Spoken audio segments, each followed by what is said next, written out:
The following is paid programming. I'm a big fan of money. I like it. I use it. I have a little. You want something more. I keep it in a jar on top of my refrigerator. Something more from your hard work. I'd like to put more in that jar. That's where you come in. It's gotta be something more.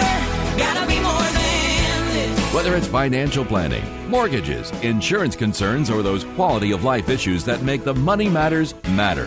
Whatever is on your mind today, call Something More now, toll free, 866-771-8901. Come on, let's get you something more. I still can't even hardly believe my ears when you even tell me this. Gotta be something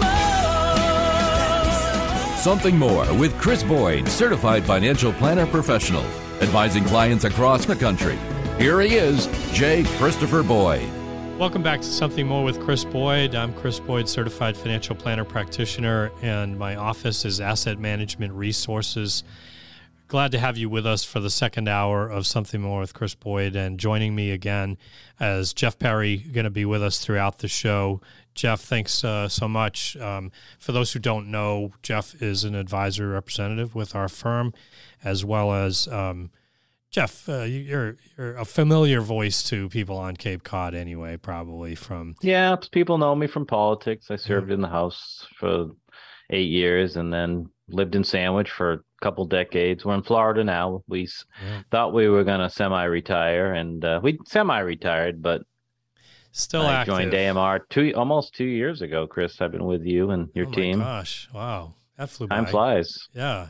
Right? Yeah. Well, glad you're here. Thank you for Glad to be that. here. I've contributed quite a bit, and always great.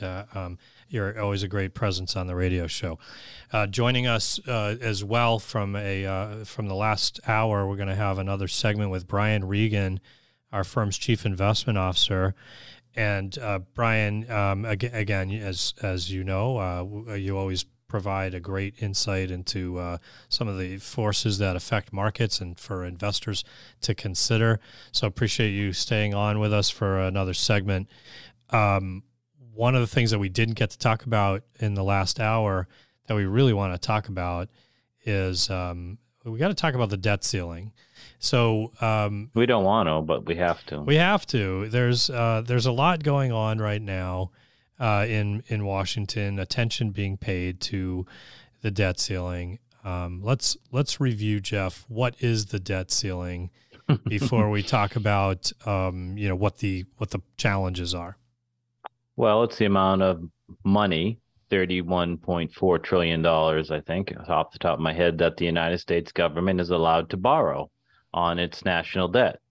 And so when Congress passes budgets and bills that cost money, and they're often not, I should say often, lately it's always, but they're not always balanced. So They're spending more than they're taking in, which has put pressure on our debt. So we add more debt. To borrow more money. And this, so, we have listeners of both sides of the political aisle. So let's be fair from the beginning that almost every president in our recent history, in our modern history, has raised the debt of the United States. And since President 1997, Congress ultimately is the one that's creating the... That's fair. I shouldn't say president. Congress decides what they're spending, right? I mean, the president has influence, but that approves or vetoes, but ultimately, yeah. Right. So just to put it in perspective, since 1997 to last year, we have never defaulted, certainly. We almost once, but they have raised the debt ceiling 22 times. And sometimes it's more like ministerial. I mean, like, we got to do this. We're up against it. Everybody agrees, right? Yep. And then sometimes, usually when there's divided government, like we have now, meaning Republican House, Democratic Senate, one party or the other, both are guilty here. So let's be fair, tries to use their minority status to influence the process. And so now the Republicans, and I'm not saying the Republicans are wrong right now, I'm kind of rooting for them to get some concessions. The Republicans are pushing or are about to push on not raising the debt ceiling, so unless they get some concessions for spending. Okay. I don't know if... Now, I know what you're going to say, so I'm going to preempt you. I know this money was already appropriated, and I know this money was already spent. Yes. Right? And if you want to reduce spending, that's a great idea. Let's do that in the budget process where it belongs. So, absolutely, in a perfect world, I agree. And I think anything other than that is irresponsible, because just like you said in I think it was 2011, we had a Democrat in the White House, we had Democrats around the Senate and Republicans in the House, and we came very close to defaulting on our debt, and to the point of a downgrade or something like this by one of the rating services. Ultimately, the risk is far greater than the benefit that can be derived from this. In my view, the economic impact of impacting the world's view of the safety of the dollar and U.S. debt is problematic. And Chris, you are a very intelligent, thoughtful, ethical, common sense-minded person. We're talking about Congress here, right? Right. Well, this Congress we're not talking about any of that. So, and this Congress is even more dysfunctional than Congress. Well, in come the on, past. it just started. Let's. It started dysfunctional. Let's give them. Yes, let's give them some started, time to put but that's the big label evidence on to them. the to the So challenges. think about it. Think about this in the context of business. Once in a while, right? So you have contracts, you negotiate, and it's over, right? But once in a while, when something comes up in a contract period, that somebody wants something, there's moments in time when you have some leverage. You have some leverage at times to renegotiate something that was already agreed upon, right? So as one side, in this case, the Republicans, has some leverage to exercise to attempt to get some spending cuts from the president. And so I can have leverage. Uses leverage over liquor stores. I mean, this is ridiculous. If I'm driving and you're on the passenger seat and I decide to play chicken, I have leverage, but that's not necessarily safe. Yeah. If I hold a gun to Chris's head and say I want to raise, I have leverage, but I agree. If it's April and we're about to default, but was it 2 days ago was the first day that we're technically having to start to use extraordinary measures by the Fed. And Janet Yellen said we have until June. There's some discussion we should get this done by April, but it's February. So if the Republicans have some leverage, if you like that word or not, it's what it is, political leverage, to try to get some spending cuts and maybe reduce some spending, maybe reallocate some unspent money, meaning de-appropriate it, or reduce or eliminate wasteful programs. Maybe there's some agreement on both sides of the aisle here that there's some things that we shouldn't be doing. Then there's nothing wrong politically. I'm not talking ethically. I'm not talking common sense or morally. It's already done, right? I agree with you. But both sides use this leverage. I just think it's irresponsible. Normally, I would agree that both sides are guilty, but this is a uniquely Republican thing too, right? They were the ones that in the House minority in 2011 that basically made us default on the debt. I could be wrong, but I don't remember the Democrats doing it throughout the Trump administration. This is a pretty uniquely Republican thing. At least it has for the last decade. Well, Republican or not, it's an opportunity for one side to say, "Can we have something we want?" I'll agree with you guys. The opportunity shouldn't exist. The one thing I will say that both parties are guilty of is not eliminating this ridiculous notion that's existed since 1917. Well, that's another debate, right? They asked President Biden this week if he would ever entertain eliminating the debt ceiling, and he said absolutely not. It would be irresponsible. So it's irresponsible to have it. And it's also irresponsible to use it as some political, football. Let's be honest about what would happen if the government really actually defaulted on the debt. I mean, we're talking a worldwide financial crisis, well beyond what we saw in 2008. So that we're talking about the livelihoods of real people. And for what? To defund the IRS? This is just ridiculous. I every 2 years or so, it seems like we have to talk about the debt ceiling. And if you but it's a comically silly thing to have to talk about. If you want to get those policies employed, there's a time to do that. Run on those policies. If you want to address the budget, do it in the budget process. I'm fully in favor of a more balanced budget and a more greater fiscal responsibility. I think that's absolutely an appropriate thing to entertain. This is not the venue. This is not the forum for that kind of conversation because it is irresponsible. It unsettles the markets. It unsettles the world potentially in terms of dealing with the dollar, with our debt. So let's talk about what happened if this actually came and passed, right? And they didn't raise the debt ceiling. They would still pay the debt. The debt would be prioritized. What they wouldn't pay is your Social Security. They wouldn't pay your Medicare. The military wouldn't get the funding that they need. So those are the things that we're really talking about. Do you really want to continue to fund the military, your Social Security, and your Medicare? Well, that's the scare tactic. Or do you want to use this services generally? Yeah. I mean, we're not gonna give you Social Security, so we have to do this in February when that won't happen until June. I'm just saying it's politics, and both sides use leverage. There's leverage used every day on every bill that goes before Congress and moves out of a committee. You do this, you give me that, I'll give you this. None of that is technically really ethical. I mean, people sell votes up there for something else that they want, or they change their political position because they get money for a new library in their town. This is how Congress works. And I'm just saying, in February, it's the end of January, end of January. If we carry this till February, have this discussion, see if they can reach an agreement.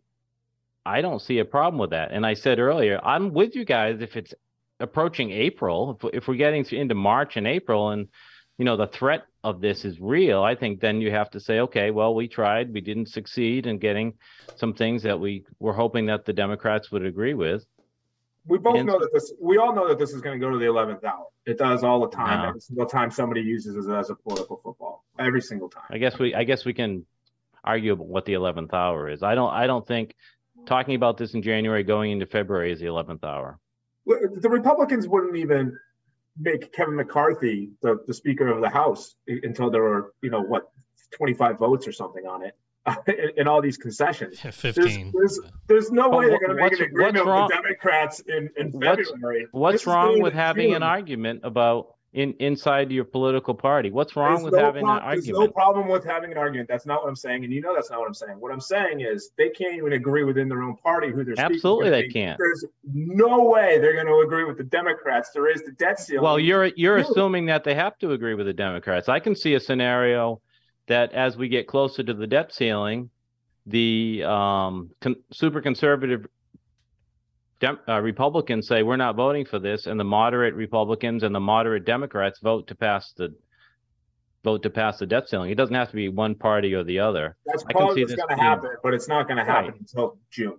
I'd rather see Congress arguing about things, trying to negotiate, than just have Nancy Pelosi or whoever the Democratic speaker is, and every single Democrat votes for everything that comes to the floor. No internal argument, no debates. We all agree there, but like Chris said, there's a time and a place for that, and this isn't it. I agree. It's not a place for it to jeopidize the financial system of the United States. I think it is the time and place in January and February. Well, I got to say, this was probably our most animated conveation today. This was a little bit fun. I hate the debt ceiling. It's baloney sauce. It's baloney sauce. That we agree with. There's a better system, Brian. I completely agree, and this is not the system that best serves us. I agree, but it's the one we got. It's nonsense. Baloney sauce. One of our favorite clips from a prior show. It's very appropriate. I mean, I'll just say it again right here in person. It's nonsense. It's baloney sauce.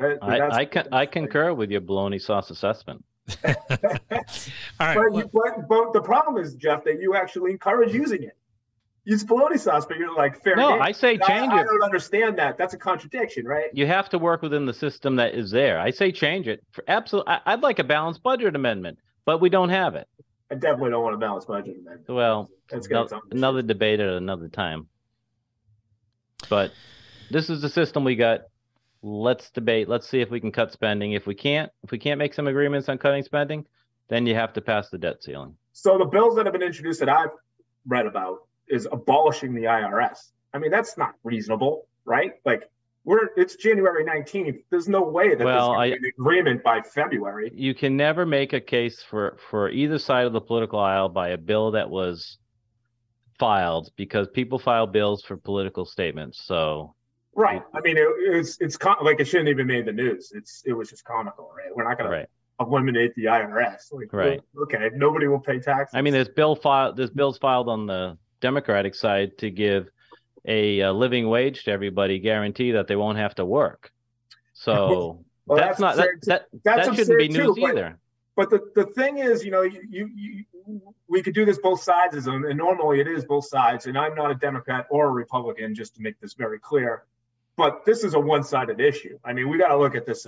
If we look at this objectively, the Republicans are the ones that are doing this, right? Well, let's say they do it and they get an agreement with Democrats and eliminate, I don't know, $500 billion of wasteful and inappropriate spending that both parties say we shouldn't be doing that anymore. And then they pass the debt ceiling. Wasn't that a good process? Well, you're the one who just told me that we don't live in a perfect world. No, but I'm saying there's a chance. I like that Speaker McCarthy and the Republicans are trying to reduce spending. I guess, Jeff, you're a smart, I would say, rational person, Jeff. We're talking about Congress. Well, there we go. Back to that, right? We're talking about Congress, so let's not apply good business practices. I just think it's irresponsible is the bottom line. So whether or not it gets a good outcome, wildly irresponsible. I just think it's too it's great. It's not irresponsible to have the discussion and the debate. It is irresponsible to use it as leverage. To use as leverage now, not if we're having this debate and conversation in March, April.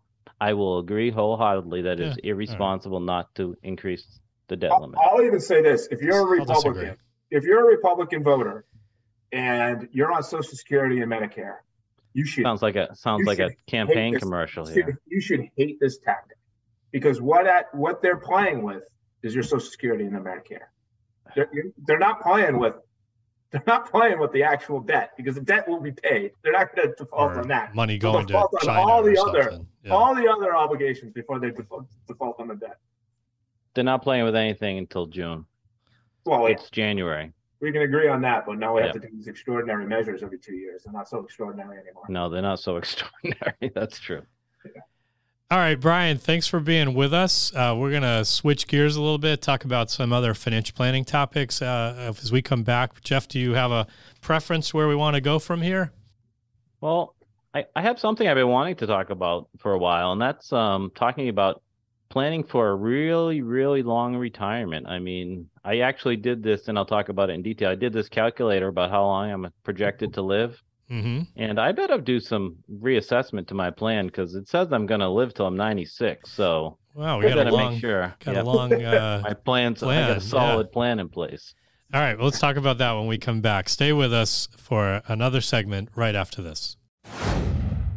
As a fiduciary, AMR is a financial planning-based wealth manager. Providing comprehensive financial planning, we take time to understand your goals and dreams, then map out a financial pathway to achieve them. For most, that also entails consolidating investment accounts and providing discretionary portfolio management tailored to your temperament, informed by your financial planning priorities. AMR is compensated by our clients, not through product sales or commissions. Hi everybody, Chris Boyd here, founder of Asset Management Resources, with something more for your financial well-being. Let our team of qualified fiduciary professionals help you on your life's financial journey. Benefit from our comprehensive complimentary portfolio review to start the new year. Call us at 508-771-8900 or visit amrfinancial.com. That's amrfinancial.com. Asset Management Resources, for those intent on a secure retirement. All right, welcome back to Something More with Chris Boyd. I'm here with Jeff Perry, and we are talking about new topics now. That was animated. Calmer topic. Yeah, that was kind of, I got to say, that was kind of a fun segment. As much as, it was just a little more animated. People ask me if I miss being a representative of politics, and I say no. And then you get animated like that, right? No, but I do miss the ideological debates, right? Yeah. I mean, that sounded more like strategy than, the strategy of achieving the end more than about the ideology. It's politics, right? Yeah. That's definitionally politics, Chess. right? Right. So I do miss that. Being a Republican in Massachusetts, when I was there's 160 state representatives. I was one of 15. So you are in the minority, and so you have the opportunity to debate more than, say, my Democratic colleagues, because they have to stand in line to debate, right? Yeah. So just arguing the conservative or the Republican point of view was a I don't think we get to to do that enough. I think it's a good point in terms of talking about the principles behind some of the rationale of why, big picture policy decision, why Democrats and Republicans are different, in some respects, right? Very fair. Brian and I argued for 10 minutes and we didn't call each other a name. I mean, that's pretty good. That's pretty good. I didn't even think of it. Yeah, right. But you can, and it's both sides of that are legitimate. Well, I'll tell you what. Neither one of us is. Sorry, continue. Neither one of us. I say neither one of us is right just because that's our view. Right. It's our view. And gives you an opportunity to sort of evaluate. I think it's important too. If people are open to assessment, you know what I mean, evaluating. Along the lines of this, off topic, but just if you don't mind for a digression for a moment, I got a poll from the Financial Planning Association, a survey. They wanted us to weigh in on their chosen priority of talking about regulating the term financial planning, essentially, and whether or not there should be certain requirements related to it as it relates to who can and cannot hold themselves out to be a financial planner. Does it require licensure? Does it require a code of ethics? Different CE credits and so forth. Well, my point throughout the whole thing, when the whole survey was set up with the presumption that we want to regulate this. And it's to the industry's benefit, right? Because it will shut people out of it. Potentially. My point was ultimately educate, don't regulate.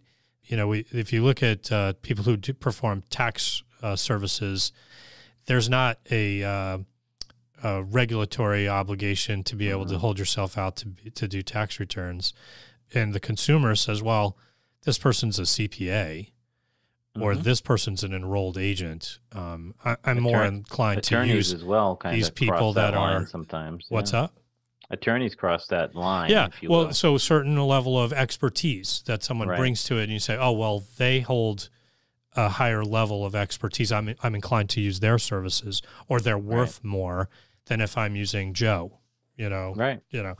And so that's my approach, I think, for this, and it comes back to this sort of ideology. Why do we want to turn to government as the solution to this? And they're like, should we do state or federal? I'm like, neither. Neither's not even an option on here. State, federal, or both. There wasn't a neither option. You know what I mean? One way to get the answer you want. Don't give them the choice. Yeah, that was the way to do it. So, I know where this is going, but it comes back to this sort of. I think that's an ideological kind of bent, that is government the way to solve this challenge. And I would say, no, you don't, in my view, not that that's the view of the industry, but, you can solve this by better education. What is a fiduciary? What are the standards of someone who has a credential like a CFP, a CHFC, a PFS, and so forth, that, there are certain credentials where they are a fiduciary. They have a code of ethics that they have to adhere to, and so forth and so on. So I would urge, educate, don't regulate, that kind of thing. Yep. Anyway.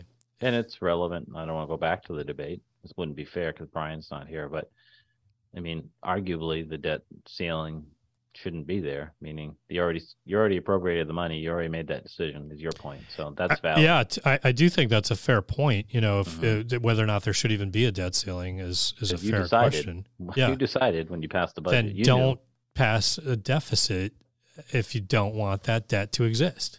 Right. Yep. It's hard. You mentioned 1997. It's hard to believe that, we had a balanced budget. We had like zero debt, right? At that point, didn't we at one point?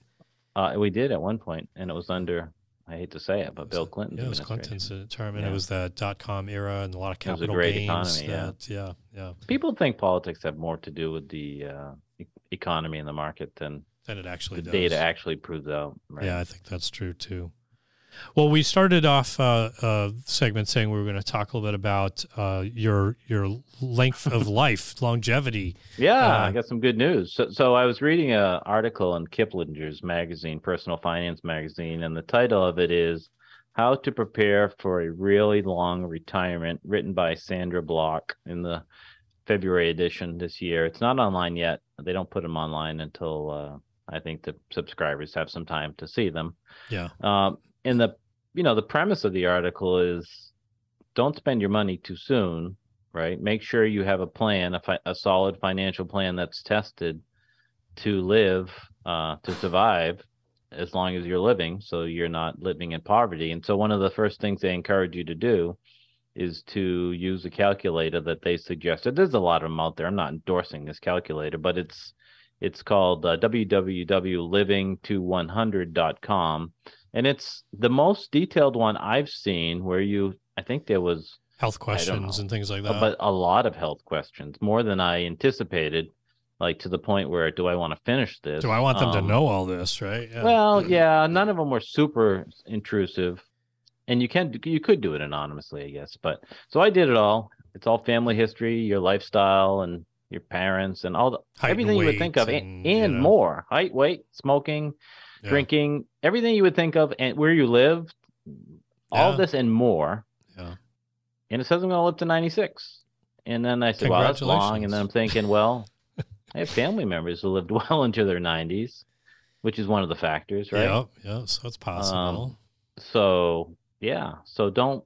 And Chris, you've dealt with this for decades, and me certainly in the time I've been with you. But this is one of the things that when we're doing a portfolio review and crafting a financial plan for someone, you have to deal with, and it's a bit uncomfortable at times, especially if someone has health issues or people don't know they're getting older. I mean, but it's something that in a plan you have to face head on. Yeah, I think we run into people who I remember one client a few years back, and we were doing this exercise and saying, making an assumption. He's like, "Oh no, I'm not going to live that long."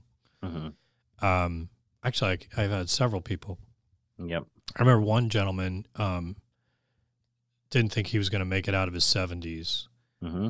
He's much older than that now. Yeah.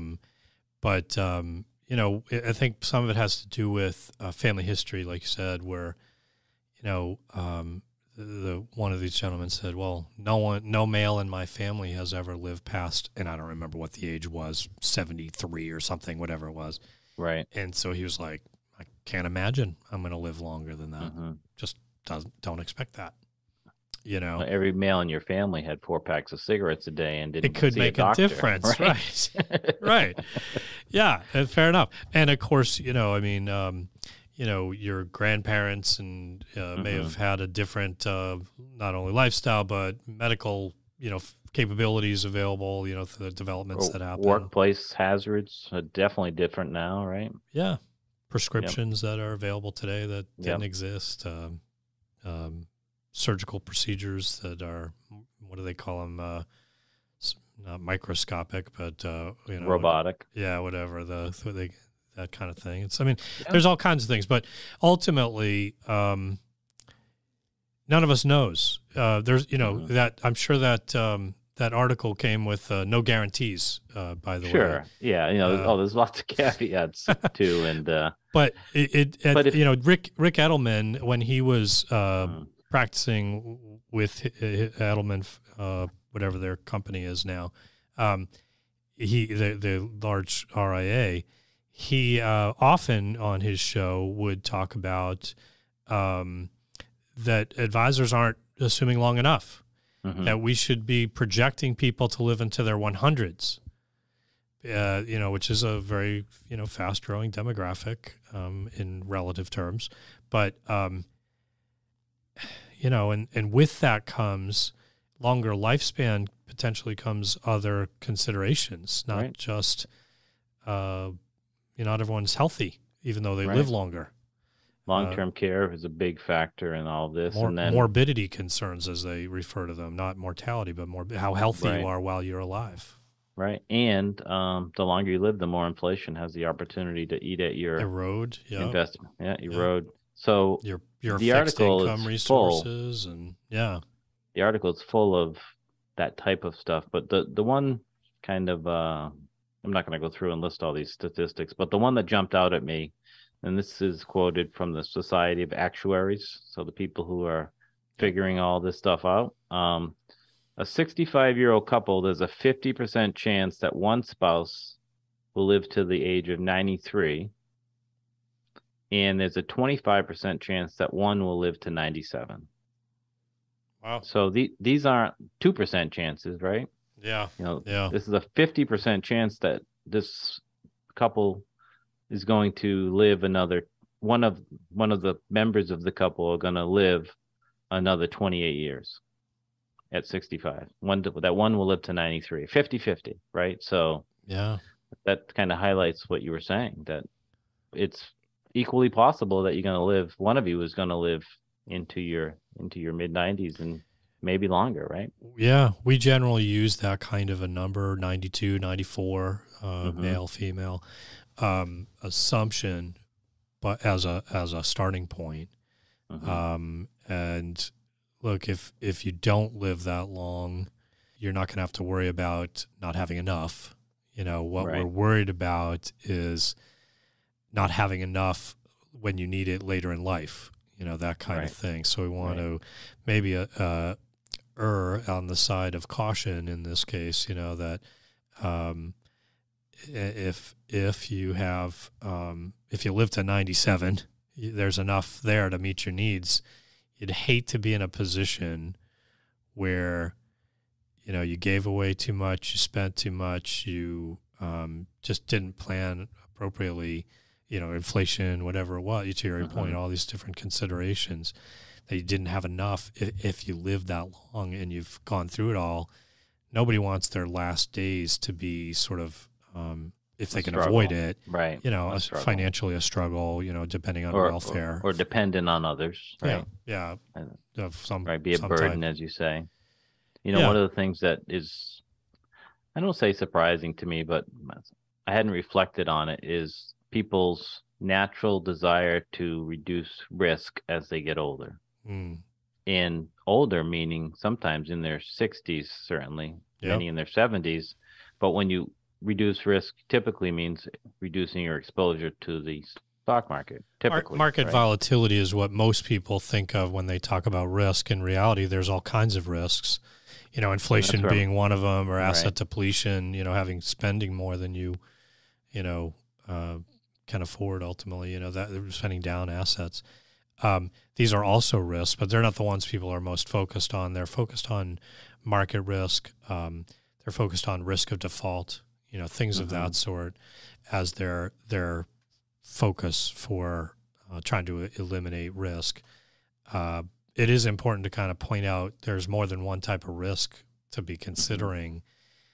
We just are choosing how much of which risk to prioritize. You know what I mean? I do. Yeah. So if you think about that 65-year-old couple in the example, they could fit the model of coming in and saying, we're 65, we have X invested, and we're thinking that we'd like to, just to use the extreme example of, think we'll just go to cash. We just are too worried about geopolitical events. We're too worried about the market. We're too worried about a recession. We're too worried about whatever, war. I guess that's geopolitical, but we're too worried about all this stuff, so we want to go to cash. But, we're 65, so we don't really need growth anymore. Right. And they're thinking, I can afford it. And now looking at the market, say, oh, I can get a 4% CD or whatever it might be, type of an arrangement. So I don't have to worry. Well, one, interest rates aren't static, as we've seen, so will they go up? Will they go down? That can create some risks. Two, if you're living to 90-something. Right. One of you's 50-50 going to live to 93. Now you got a whole different story. Which one will it be? Will a pension be lost in the process? We see that a lot, right? Yeah, one party has a pension and they're living on it, and there's no survivor benefit, right? Yep. Social Security is going to go down, along the way. So there's less income potentially if there's one instead of two. Mm-hmm. You can have lots of various scenarios like that where you see some disruption, but it sounds appealing, right? To take less risk. I think for most people, what we see is a graduated decline in risk over time. It's not as much the light switch, type of thing where they flip a switch and I have risk today and now I don't. I'm all out. Most people, what they do is they kind of do the dimmer approach, where they scale back their equity a little bit here, and then maybe 5 years later they scale it back a little bit more, and sporadically they kind of as time passes they say maybe I don't want as much, I don't need as much, and it's more graduated. It's rare that we find. It's not that it's to say it's never the case, but most instances, people don't just bail out completely. They recognize that they need some long-term investment to fight off inflation or, to get them potentially better returns. But with that comes more disruption, and we like to think in terms of buckets. We talk about this a lot on the show. I'm sure people have heard this, there's ways to kind of segment where you have risk, where you have stability, how much should you have in which buckets is really important to give thought to and strategize around, and can be very personal to one's cash flows, one's assets. It's funny when people have modest amounts, they think, well, if I had a very large amount of money, I wouldn't worry about, market risk. And of course, if people have a large amount of money, they still worry about market risk because they don't want to have numbers. It's bigger numbers. Yeah. It to, so, there's no easy answer, but I think ultimately these are probably among the kind of things that we will be talking about with people if they want to take advantage of our portfolio offer. I don't mean to co-opt to your content here, Jeff. No, but it's exactly on point, because if you have a plan and the plan has been tested, and we can talk more about what that means, and you have a down year like we did last year, and you can retest your plan and have someone you can trust to go over that, a fiduciary. It can induce some confidence that, hey, the path is still okay. We're on, we don't need to make radical changes. Or if you do, there's an opportunity to evaluate. Hey, what do we need to do? And sometimes that means, there's reprioritization. I'd rather spend less and take less risk. It'd give me greater peace of mind. Okay, that's fair. Let's evaluate how to do that. That kind of thing. But in any case, if you're interested in taking advantage of the portfolio review that we're offering, we refer to it as the offer. You may have heard our advertisements. We're offering it just for a short time, really this month. And if you want to take advantage of it, jump in, give us a call. You can reach out to us by phone at 508-771-8900. You can also send us a text, 508-915-3700. Text us, write the offer in the text and give your name, and we'll know to send back a text to schedule an appointment with you, or if you have a preferred manner of communication. You can also email us if that's easier, radio@amrfinancial.com. Do mention the offer so we know that's your interest. And last but not least, you can just check us out on the website. We have information available on the front page of the website, amrfinancial.com. If it would be a help, it is a complimentary offer. It is no obligation. It's intended to be a help. We do find that some people will probably kind of kick our tires and see if we're a good fit for them in the process. So, we do tend to have some, one or two people end up wanting to work with us as a consequence of this. We do intend this for people who have some resources of investment resources, about $500,000 or more, to take advantage of that if you can. So, Jeff, we got to take a break. We went a little long this segment, but we'll talk more about similar topics right after this. Stay with us. Is your portfolio positioned well for whatever may come? Changing market conditions demand active management. At Asset Management Resources, we refer to our process as active allocation. Be ready for changing market conditions. Hi, everybody. Chris Boyd here with something more for your financial well-being. With each new year, investors give their portfolios renewed attention. We at AMR are offering investors with investable assets of $500,000 or more a complimentary portfolio review. This is a 2-meeting process where we provide you a thoughtful presentation with observations and recommendations. Isn't it time you worked with a local experienced fiduciary? Meet with a professional you can trust without fear of product sales or costly commissions. Call us at 508-771-8900 or check out our website, amrfinancial.com. That's amrfinancial.com. Asset Management Resources for those intent on a secure retirement. All right, welcome back to our final segment of Something More with Chris Boyd. Jeff Perry and I have been discussing longevity in part and some of the challenges people face in their retirement plan.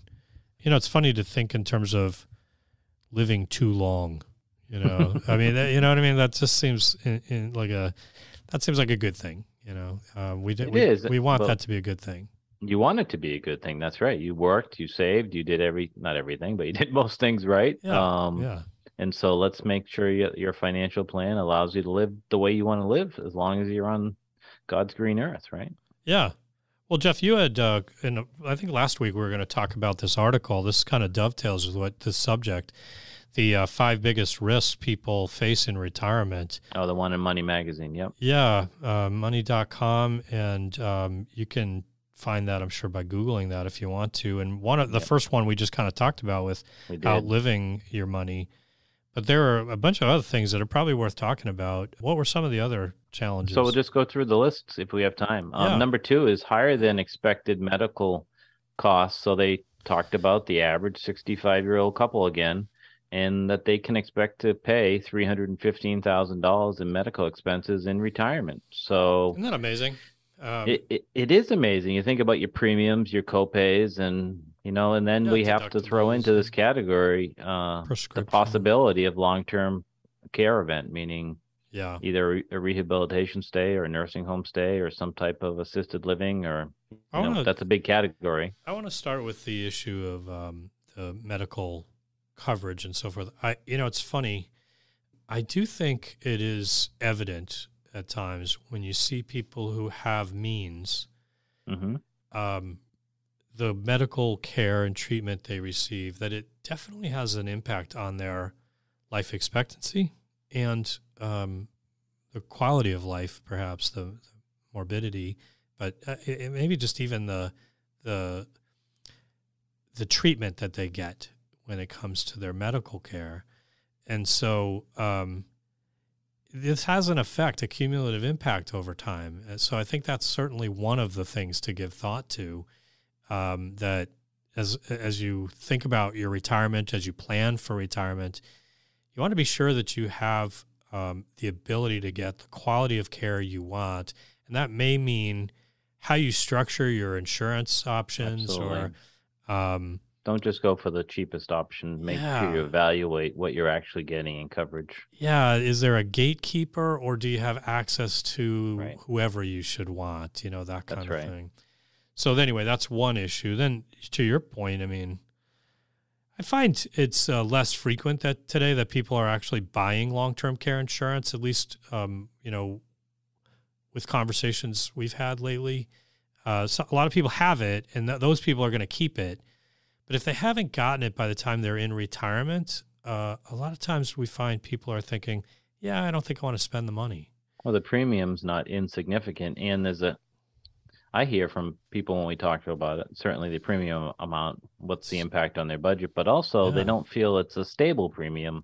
The history of premiums has not been one of predictability. They have gone up. And of course, when you think about it, someone who buys an insurance policy today is probably paying more than twice the cost of what it would have cost someone to buy that same amount of insurance 20 years ago. Right. So what are the chances they're going to go up more over the next 20 years? Seems less, likely. You know what I mean? A couple of reasons. Interest rates are already assumed to be lower in those premium calculations. Probably not going to stay as low as they were, as we already seen some of that change.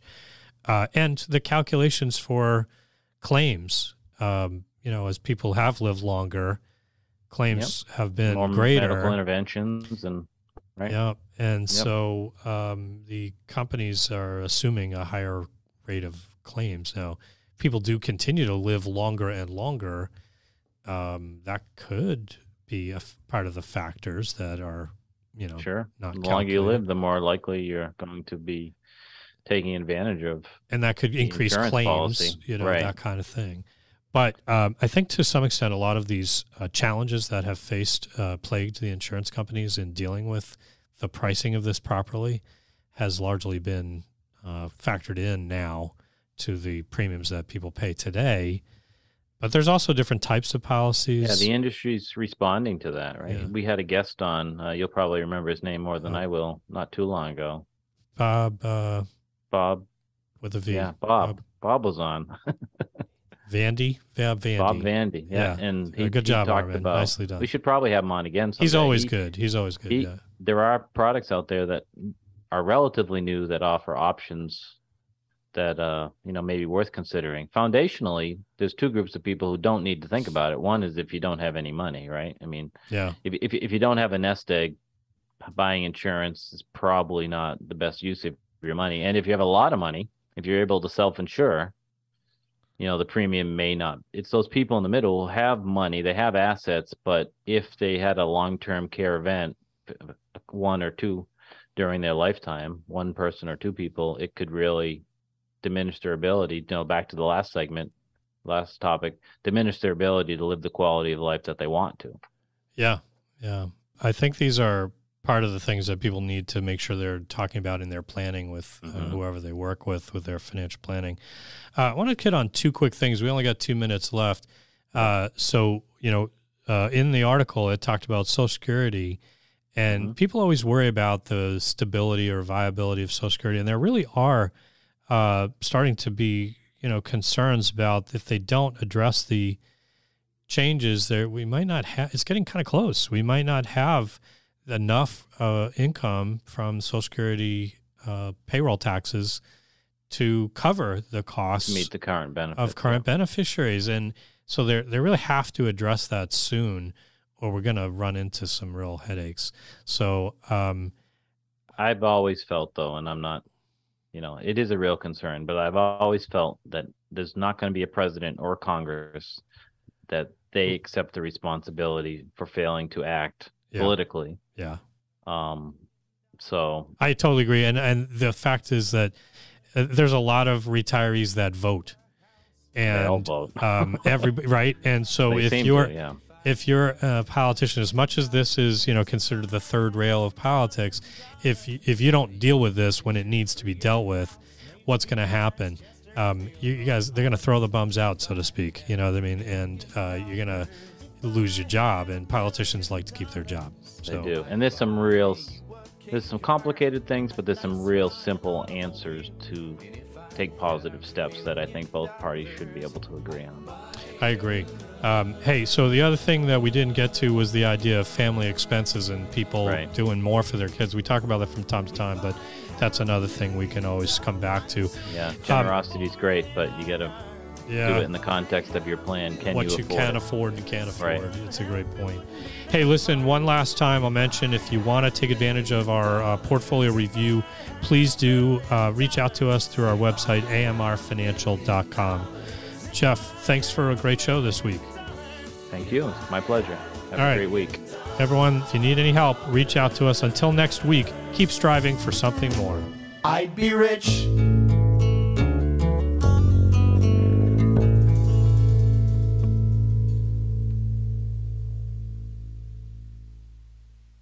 You're listening to Something More with Chris Boyd, Financial Talk Show. Asset Management Resources, LLC, and J. Christopher Boyd, CFP, provide investment advice on an individual basis to clients only. Proper advice depends on a complete analysis of all facts and circumstances. The information given on this program is in the nature of general financial comments and cannot be relied upon as pertaining to your specific situation. AMR, LLC cannot guarantee that using the information from this show will generate profits or ensure freedom from loss. Listeners should consult their own financial advisors or conduct their own due diligence before making any financial decisions.